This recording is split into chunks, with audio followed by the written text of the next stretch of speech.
Hello, my name is Emilio Hernandez, and right now I'm gonna go over how to read literature like a professor, chapter 20, So Does Season. So, the chapter thesis of this chapter is that seasons have been used in writing for years as references to certain emotions and ages.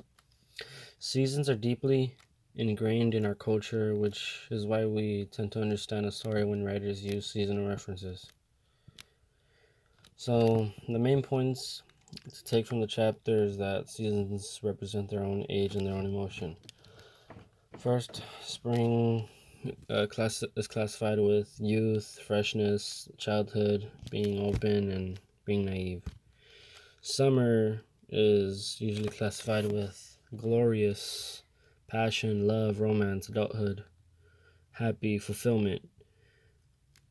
Next is fall or autumn, usually classifies with tiredness, being middle aged, declining, and also harvest.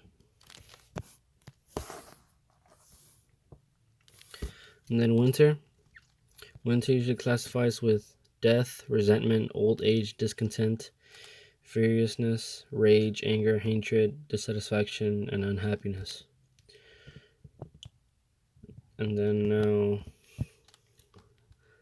5. Seasons are embedded in our culture and minds unconsciously, which makes it easy to understand seasonal references in writing. Next off to my literary example. I got my literary example straight from the chapter. So it's short version is that it talks about a writer named Henry James. He was trying to make a story, and so best way that he makes it is about two people. One is a girl, American, young, fresh, direct, open, naive, flirtatious, maybe a little too much of each. The other is a man, also American, but long resident in Europe, slightly older, jaded, worldly, emotionally closed and direct, even surreptitious, that word, totally dependent on the good opinion of others. She's all spring and sunshine, he's all frosty stiffness. The names of the people you ask? Daisy Miller and Frederick Winterbourne. It's pretty self-explanatory, the seasons that they classify with. Daisy with spring, Frederick Winterbourne with winter. All right, so the way that he analyzes this is that for about as long as anyone's been writing anything, seasons have stood for the same set of meanings. Maybe it's hardwired into us that spring has to do with childhood and youth, summer with adulthood and romance, fulfillment and passion, autumn/fall with decline and middle age and tiredness, but also harvest, winter with old age, resentment, and death. This pattern is so deeply ingrained in our culture experience that we don't even have to stop and think about it. Think about it, if we should.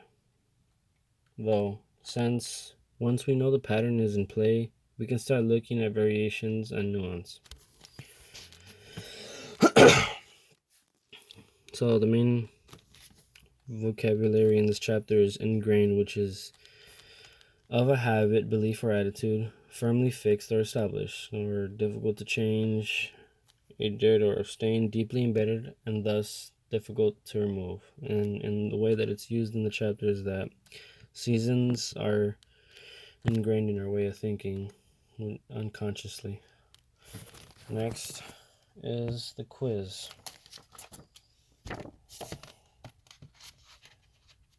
All right. So the first question asks, according to this chapter, what do the following seasons typically associate with on a symbolic level? Early in this video, we talked about it. Spring classifies with youth, freshness, childhood. Summer with passion, love, fulfillment, adulthood. Autumn/fall with tiredness, middle age, decline, and also harvest. And winter with death, resentment, old age, rage, anger, and hatred. Then on to the next one. Number 2. It says, explain what Foster means when he says that it makes more sense for Christmas to be in midwinter rather than in summer when it actually did. So what I said was that Christmas should be written in winter because of its religious background. Christmas is connected with Jesus Christ and how he ended up being crucified and resurrected. Although those events happened in summer, it makes sense to place them in midwinter because of the emotion that is linked with the season to match how the event actually happened or the emotions that were taking place. So, although it was taken in summer, Christmas is classified with Jesus Christ and how he died for us. He was the firstborn. He was the Son of God. He was born to say to send out the word of God. Ended up being crucified for it, and usually most people tend to feel bad or anger that that's how he had to go.